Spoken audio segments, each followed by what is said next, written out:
think it was around 2006 when I first started climbing, here in Rochester actually. And when I moved back in 2021, I was surprised to see such a strong climbing culture here, with new gyms such as this one.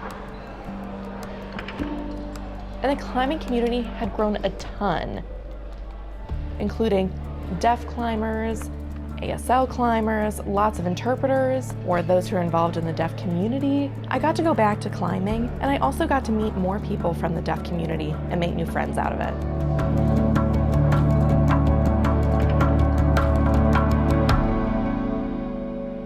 When I was thinking about different places to pursue my PhD, I knew that I needed a place with a deaf community.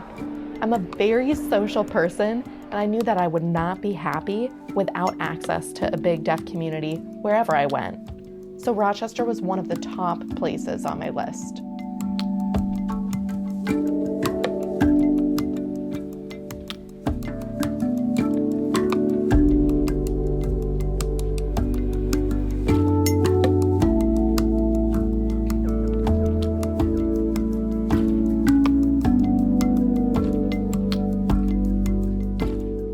So I'm one of the longest staying deaf professionals here at the University of Rochester, and I've seen a lot of changes over the years.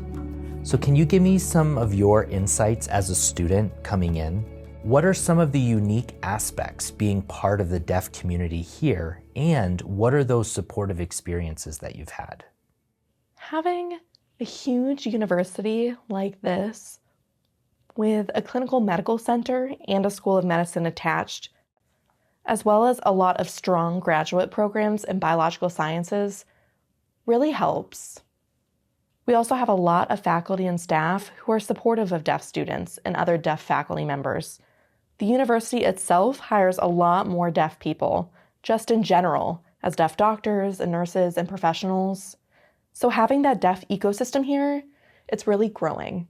So I'm very grateful and very lucky to have a deaf PI mentoring me. We've actually known each other, how long? 20 years? 20 years, yeah. For the past 20 years. So we went to RIT together. And then once Michelle graduated, she worked in the federal government, whereas I went straight to grad school. And then he basically convinced me to leave DC and move here. So I'm here now. We've been working together now, I want to say, since 2021? Since 2021. So why do you think this works well together?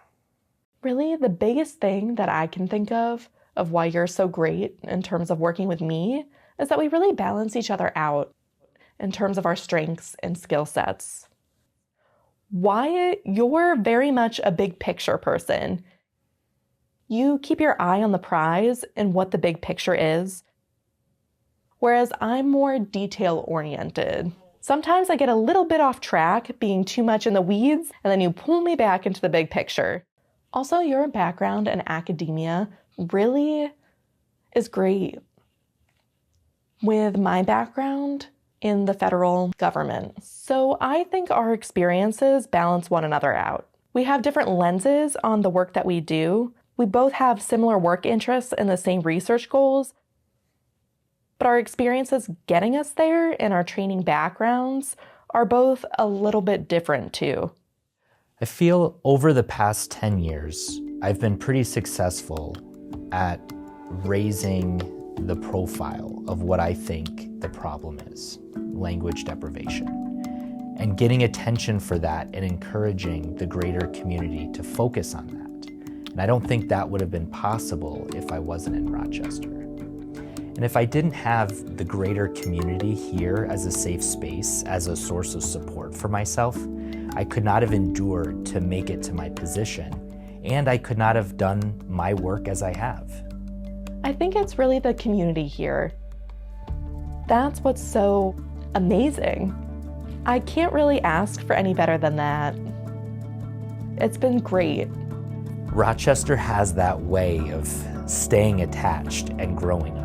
Yeah, agreed.